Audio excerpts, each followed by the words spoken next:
भैया मेरा एक प्राइवेट कॉलेज में एडमिशन हो गया है, लेकिन मुझे यार अपनी पढ़ाई करने के लिए मुझे एजुकेशन लोन चाहिए। आखिर कैसे मुझे मिलेगा एजुकेशन लोन? भैया वैसे ये एजुकेशन लोन सैंक्शन होने में आखिर कितना टाइम लगेगा? भैया एजुकेशन लोन प्राइवेट बैंक से लूँ या फिर गवर्नमेंट बैंक से लूँ? तो इस तरीके के सभी सवाल आपके मन में आ रहे होंगे अगर आप एक एजुकेशन लोन लेने का सोच रहे हो तो इस वीडियो में मैंने यार पूरी जो इन्फॉर्मेशन है वो कंपाइल की है एजुकेशन लोन से रिलेटेड। तो अगर तुम्हें लेना है तो वीडियो को फिर कंप्लीट देखना और बिना किसी बकवास के चलो फिर जल्दी से वीडियो को शुरू करते हैं।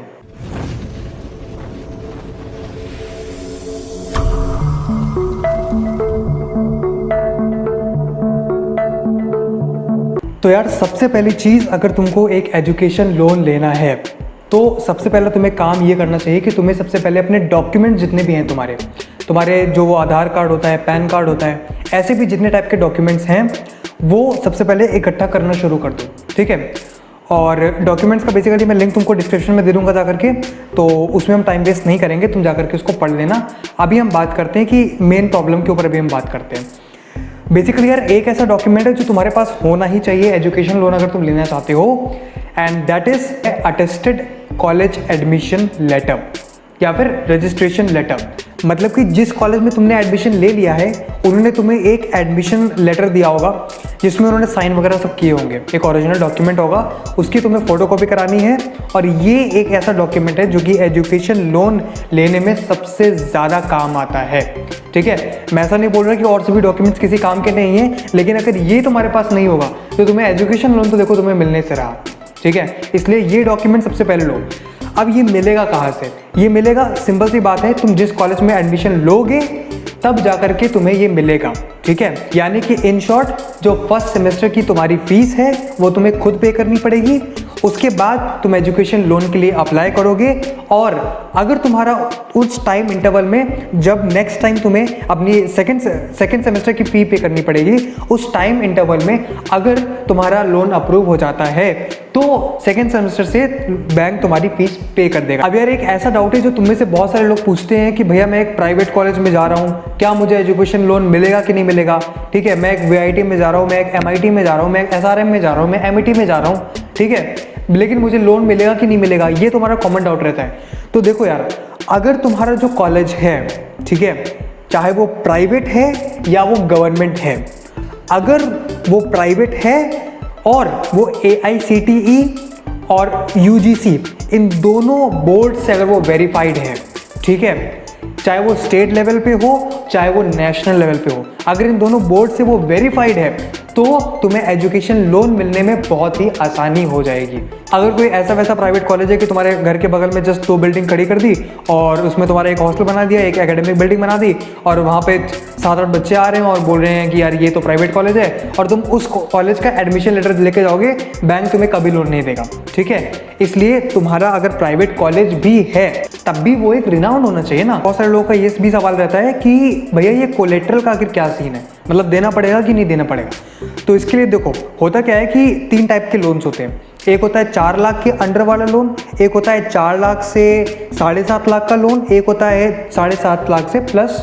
इन तीनों टाइप के लोन्स में अगर तुम 4.5 लाख से कम का लोन लेते हो तो तुम्हें कोई भी कोलेट्रल वगैरह देने की कोई ज़रूरत नहीं है। सिर्फ तुम्हारे मम्मी और पापा के जो डॉक्यूमेंट्स हैं, वही तुम्हारे पैन कार्ड, आधार कार्ड, वो अगर हैं तो भी तुम्हें आराम से लोन मिल जाएगा, ठीक है। अगर तुम 4 से 7.5 लाख के बीच में लोन लेते हो तो तुम्हें कुछ कोलेट्रल वहाँ पे देना पड़ता है, कुछ तुम्हें सिक्योरिटी वहाँ पे देनी पड़ती है, ठीक है। और अगर तुम 7.5 लाख से प्लस का लोन ले रहे हो तो मतलब फिर तुम्हारे पास जितने भी एसेट्स हैं, तुम्हारी जितनी भी लायबिलिटीज़ हैं, सब तुम्हें उन्हें शो करनी पड़ेगी, तभी जा करके तुम्हें लोन मिल पाएगा।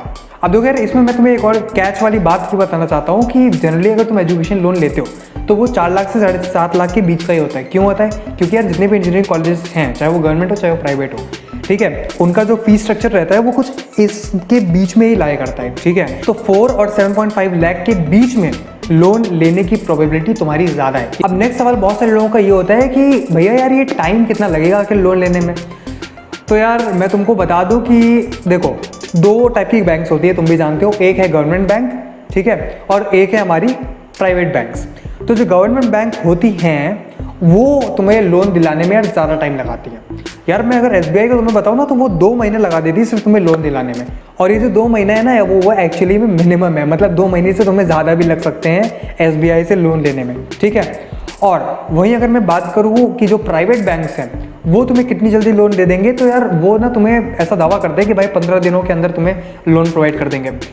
बस बात यहाँ पे ये होती है कि जो प्राइवेट वाले बैंक्स होते हैं वो तुमसे थोड़ा रेट ऑफ इंटरेस्ट जो उनका रहता है वो थोड़ा सा ज़्यादा रहता है, हाई रहता है इन कंपैरिजन विद जो तुम्हारे गवर्नमेंट बैंक्स जो होते हैं उनका रेट ऑफ इंटरेस्ट थोड़ा सा लो रहता है। यार अब ये चीज़ टोटली तुम पे डिपेंड करती है कि अगर तुमने फर्स्ट सेमेस्टर की फीस तुम खुद से पे कर पा रहे हो, तुम्हारे पास 6 महीने हैं सेकंड सेमेस्टर की फी पे करने के लिए, तो ऑब्वियस ही बात है यार, मेरा तो सजेशन यही रहेगा कि भाई तुम गवर्नमेंट वाले बैंक के पास जाओ, क्योंकि 2 या 3-4 महीनों में वो तुम्हारा सारा का सारा काम कर देंगे और तुम्हारा जो इंटरेस्ट है वो कम रहेगा। और जो मैं यार तुम्हें नेक्स्ट चीज़ बताने वाला हूँ ना उसको बहुत ध्यान से सुनना, ठीक है। अगर तुमने ये कर लिया लोन भाई तुम्हारे लिए बहुत आसान हो जाएगा, ठीक है। अब करना क्या है, देखो तुम्हारे रिलेटिव में, तुम्हारे आसपास, तुम्हारे नेबरहुड में कोई भी ऐसा बंदा है जिसका बैंक से कोई भी कांटेक्ट है, जो बैंक के लोगों को अच्छी तरीके से जानता है, ठीक है। किसी पर्टिकुलर बैंक के मेंबर्स को जो वहाँ पे काम करते हैं उनको बहुत अच्छे तरीके से जानता है और वो उस बंदे को भी बहुत अच्छी तरीके से जानते हैं। यार ऐसे बंदों को पकड़ो और ऐसे बंदों से रिक्वेस्ट करो कि सर आप प्लीज़ मेरी थोड़ी हेल्प कर दो लोन लेने में। अब मैं ऐसा देखो क्यों बोल रहा हूँ, वो इसलिए क्योंकि यार मेरा एक दोस्त है, उसने मुझे ये बताया था कि उनके कोई रिलेटिव होंगे जो कि किसी बैंक में काम करते थे और उसको लोन लेना था, ठीक है। तो जब बैंक गया ना लोन लेने के लिए तो अपने यार रिलेटिव को वो साथ में लेकर के गया था। और यार तुम मानोगे नहीं, खुद मैनेजर ने आके मेरे दोस्त से यार बात की, पूरा इंटरव्यू वगैरह लिया कि कौन से तुम कॉलेज वगैरह में जा रहे हो और तुम पे कर पाओगे नहीं कर पाओगे, सारी की सारी उन्होंने चीज़ वेरीफाई की और उसको 1 दिन के अंदर लोन मिल गया। जब मैं उसे इस बारे में बात कर रहा था तो मैंने उसको यार बोला कि भाई तेरे को तो यार मतलब गिनीज वर्ल्ड रिकॉर्ड मिलना चाहिए, क्योंकि इतने छोटे मतलब इतने कम टाइम में लोन तो यार किसी को नहीं मिलता, ठीक है। तो यार ये पावर होती है यहाँ पर किसी भी उस बंदे की जो कि एक्चुअल में रेफरल लाता है। यार ये चीज़ गलत नहीं है। तुम्हें तो बहुत सारे लोग ये सोचेंगे कि कहीं ना कहीं यार ये गलत है, ये तो सोर्स है, ये तो सिफारिश है। नहीं, देखो ये चीज़ गलत नहीं है। अब मैं क्यों बोल रहा हूँ ऐसा बताता हूँ। बैंक को यार क्या चाहिए, बैंक तुम्हें लोन देने के लिए पूरा राजी है। एक्चुअली में बैंक को ना ट्रस्ट दिलाना है। बैंक जितनी जल्दी तुम पे ट्रस्ट कर लेगा ना उतनी जल्दी ही तुम्हें वो लोन दे देगा, ठीक है। बैंक अगर तुम्हें बिल्कुल भी नहीं जानता है तो वो उतना ही टाइम लगाएगा तुम्हें लोन देने में, ठीक है। वहीं तुम एक ऐसे बंदे को लेके जाते हो जिस पे बैंक का ट्रस्ट है, तो बैंक का ट्रस्ट तुम पे भी बहुत जल्दी आ जाएगा, ठीक है। तो इसलिए बैंक तुम्हें बहुत ही आसानी से और बहुत ही जल्दी लोन दे देगा। इसलिए इस मेरे पॉइंट को यार बहुत ही गांठ बांध लो इस पॉइंट से कि कोई भी तुम्हें मिले, कोई भी दूर का रिश्तेदार है, कोई भी तुम्हारा आसपास रहने वाला है, अगर वो उसका कांटेक्ट बैंक से है तो प्लीज़ उसको पकड़ो जा करके और बोलो कि सर मेरा ये प्लीज़ लोन अप्रूव करवा दो। क्योंकि यार मैं तुम्हें बताऊं कि जितना मैं इस वीडियो में तुम्हें बता रहा हूँ ना कि लोन मिलना बहुत आसान है, यार लोन मिलने का जो प्रोसेस है वो बहुत हेक्टिक होता है।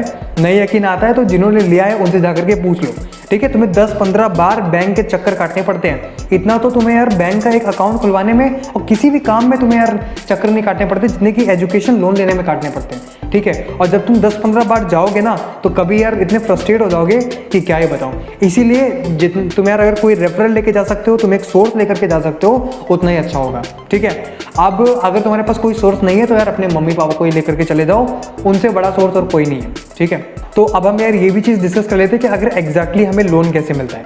देखो मैंने तुम्हें बहुत सारे शुरू में पॉइंट्स बताए, तुम्हें सारे के सारे डॉक्यूमेंट्स कलेक्ट करने हैं, तुम्हें अगर कोई तुम्हारा सोर्स मौजूद है तो तुम्हें उसको पकड़ना है, ठीक है। जब ये सारी चीज़ें हो जाएं, एक और चीज़, तुम्हें जिस कॉलेज में एडमिशन लेना है उसका एडमिशन लेटर तुम्हें मिल गया हो, ठीक है। ये सारी चीज़ें जब तुम्हारे पास आ जाएंगी तब तुम बैंक के पास जाना, तुम बताना उनको कि यार मुझे लोन वगैरह चाहिए। बैंक बेसिकली फिर वेरिफिकेशन प्रोसेस स्टार्ट करेगा जिसमें वो तुम्हारे कॉलेज के बारे में सर्च करेगा, तुम्हारा कॉलेज कैसा है, प्लेसमेंट कैसा है उसका, ये सब चीज़ें देखेगा। और जब उसको तसल्ली हो जाएगी तो तुम्हें फिर लोन सैंक्शन हो जाएगा। फिर से तुम्हारे मन में यार ये डाउट आ सकता है कि भैया अगर मुझे लोन सैंक्शन हो गया तो क्या मेरे अकाउंट में पैसे आने चालू हो जाएंगे, क्या मैं उन्हें निकाल करके जो मैं लेना चाहता हूँ मैं वो ले सकता हूँ। देखो बेसिकली यार होता क्या है कि जैसे ही ना तुम्हारी फीस आती है, ठीक है, तुम्हारे कॉलेज से एक फ़ी रिसिप्ट आती है ना जिसमें वो बोलते हैं कि तुम्हारी इतनी इस साल की या फिर इस सेमेस्टर की तुम्हारी फीस इतनी है। तो इस फ़ी रिसिप्ट को तुम लेकर के जाते हो बैंक को, बैंक डायरेक्टली कॉलेज के अकाउंट में तुम्हारी तरफ से पैसे डलवा देता है, ठीक है। तुम्हें पैसे बिल्कुल नहीं मिलते, क्योंकि बैंक भी जानते तुम्हें पैसे मिल गए ना तो भाई तुम फीस तो नहीं पे करने वाले ठीक है। तो मैं जानता हूँ यार कि मैं बस मजाक कर रहा हूँ, ठीक है। तो अब यार अगले जो तुम्हारे जितने भी आने वाले सेमेस्टर्स हैं, जितने आने वाले साल हैं, बैंक तुम्हारी फीस पे करता रहेगा जब तक तुम ग्रेजुएट नहीं हो जाते, जब तक तुम अपने 4 साल जो है वो निकाल नहीं लेते। उसके बाद बैंक तुम्हें टाइम देगा, वो ये इंश्योर करेगा कि तुम्हारी जॉब लगी है कि नहीं लगी है। लगी होगी तो तुम्हें उसे फिर 1 साल के अंदर शायद से फिर तुम्हें वापस से उसको सारा का सारा पेमेंट करना पड़ता है EMIs के थ्रू, और नहीं लगी होगी तो फिर से बैंक तुम्हारा थोड़ा सा इसमें लीनियंट होता है और वो तुम्हें टाइम दे देता है। अच्छा, इसके साथ एक और सवाल यार ये आ जाता है कि भैया अगर मैं बैंक को लोन रीपे करने में असमर्थ रहा तो क्या होगा मेरे साथ? जेल तो नहीं हो जाएगी मेरे को? नहीं, देखो ऐसा नहीं होता। एक कुछ CIBIL, पता नहीं मैं सही प्रोनाउंस कर रहा हूँ कि नहीं कर रहा हूँ, एक सिविल स्कोर होता है जो कि बेसिकली तुम्हारा क्रेडिट और डेबिट सब देखता है। तो बैंक बेसिकली तुम्हारा करता क्या है कि इस सिविल स्कोर में तुम्हें यार ब्लैकलिस्ट कर देता है। मतलब कि तुम आगे कभी अगर लोन लेने जाओगे, कोई सा भी लोन, चाहे वो एजुकेशन हो, चाहे वो होम लोन हो, कोई सा भी कार लोन हो, कोई सा भी हो, उसमें तुम्हें प्रॉब्लम आएगी और वो तुम नहीं ले सकते। बेसिकली बैंक कुछ ऐसा सिस्टम कर देता है, जब तक तुम उसे पूरा का पूरा पैसा वापस नहीं कर देते तब तक ये रहता है, ठीक है। और अगर तुमने कुछ बहुत ही बड़े अमाउंट का लोन ले लिया है तो ऑब्वियस ही बात है तुमने उसके लिए कुछ कोलेटरल अपने डॉक्यूमेंट्स दिए होंगे, तो ये पॉसिबिलिटी है कि बैंक आकर के तुम्हारी वो सामान जो है, तुम्हारी वो चीज़ें जो हैं उनका फिर बैंक उठा करके ले जाए और फिर भाई वो ऑक्शन भी करवा सकते हैं। तो एट द एंड यार मैं तुम्हें यही सजेशन देना चाहूँगा कि तुम अगर लोन ले भी रहे हो ना तो जितना यार मिनिमम से मिनिमम हो सके उतना लोन लेना, ठीक है। जितना तुम पे कर पाओ उतना लोन लेना, ठीक है। ऐसा नहीं कि तुमने 20-30 लाख का यार एक साथ ही लोन ले लिया। और एक और मैं तुम्हें यार वार्निंग देना चाहता हूँ कि यार आजकल मार्केट में ऐसे बहुत सारे ऐप्स आए हैं जो कि तुम्हें यार गारंटी करते हैं कि वो तुम्हें इंस्टेंट लोन्स दे देंगे, ठीक है। तो ऐसे किसी भी ऐप में किसी भी कोई भी सेलिब्रिटी उसको एंडोर्स कर रहा हो, कोई भी सेलिब्रिटी उसका ऐड कर रहा हो, ऐसे किसी भी ऐप में मत जाना, ठीक है। अगर बहुत ही ज़्यादा ज़रूरी ना हो, ठीक है, ऐसी कोई कंडीशन आ गई कि तुम्हारा भाई IIT बॉम्बे में CS ब्रांच में तुम्हारा सिलेक्शन हो गया है और बस पैसों की कमी की वजह से तुम उसमें एडमिशन नहीं ले पा रहे हो, अगर ऐसी कोई दिक्कत आती है तो ज़रूर तुम इस रास्ते की तरफ जा सकते हो। इन जो ऐप्स हैं जो कि नई नई आई हैं उनसे तुम लोन की तरफ ले सकते हो। इन केस अगर तुम्हारा बैंक भी तुम्हारा मना कर देता है लोन देने से, ठीक है, तभी जा करके यार ऐसे ऐप्स को यूज़ करना। जनरली अगर तुम्हें लोन लेना हो तो ऐसी ऐप को अवॉइड करना, इनको नेगलेक्ट करना, प्लीज़ इनसे बच के रहना। क्यों? क्योंकि यार इनके इंटरेस्ट रेट्स बहुत हाई होते हैं और इनकी पता नहीं क्या क्या तुमसे यार ये टर्म्स और कंडीशन में क्या क्या तुमसे ये क्लिक करवा लें तुम भी नहीं जानते, ठीक है। तो प्लीज़ ऐसी किन्हीं भी ऐप से थोड़ा सा नहीं बहुत इन ऐप से दूर रहना, ठीक है। तो इस वीडियो में बस इतनी इन्फॉर्मेशन थी। अब मैं क्या करता हूँ, मैं समराइज कर देता हूँ कि मैंने एग्जैक्टली क्या क्या चीज़ें बोली हैं, तो तुम्हारे दिमाग में वो पॉइंट्स रिवाइज हो जाएंगे। सबसे पहला पॉइंट यार मैंने तुम्हें ये बताया कि अगर तुम्हें लोन लेना है तो तुम्हारी जान पहचान के कोई अगर लोग हो बैंक से जिनकी जान पहचान हो उनको ले करके जाना। सेकंड थिंग जो मैंने तुम्हें बताई कि फर्स्ट सेमेस्टर की फीस तुम्हें खुद ही पे करनी पड़ेगी। एडमिशन लेने के बाद तुम्हें फर्स्ट सेमेस्टर की फीस खुद पे करनी पड़ेगी, ठीक है। तभी तुम्हें वो एडमिशन लेटर मिलेगा, तभी तुम उसको लेकर के जा पाओगे बैंक के पास एजुकेशन लोन सैंक्शन कराने के लिए, ओके। थर्ड चीज़ मैंने तुम्हें ये बताई कि चाहे तुम्हारा एक प्राइवेट कॉलेज हो चाहे तुम्हारा एक गवर्नमेंट कॉलेज हो, अगर वो एक सर्टेन अथॉरिटी से ऑथराइज्ड है तो तुम्हें लोन मिलने में आसानी हो जाएगी। चौथी चीज़ मैंने तुम्हें यार ये बताई कि लोन हमेशा एक ट्रस्टेड सोर्स से लेना, ठीक है। हो सकता है तुम्हें से बहुत सारे लोग यार एक प्राइवेट बैंक से लोन लें, कोई दिक्कत नहीं है, ले लेना, उसमें भी कोई प्रॉब्लम नहीं है। लेकिन वो जो ऐप्स मैंने बताई थी ना जो तुम्हें इंस्टेंट लोन तुम्हें देने का यार वादा करती हैं, थोड़ा उनसे दूर रहना, उनको अवॉइड करना। पांचवी चीज़ जो कि मैंने तुम्हें नहीं बताई, मैं तुम्हें बता देता हूँ कि तुमने लोन लिया है, ठीक है। इसका मतलब ये है कि तुम्हें अपने नेक्स्ट सेमेस्टर, आने वाले सभी सेमेस्टर में तुम्हें फोड़ना है कॉलेज में। तो बस फिर यार आज की वीडियो में इतनी ही इन्फॉर्मेशन है। और अगर तुम्हारे मन में कोई भी डाउट है कि छोटे से छोटा बड़े से बड़ा कोई भी डाउट है, प्लीज़ कमेंट सेक्शन में लिखो।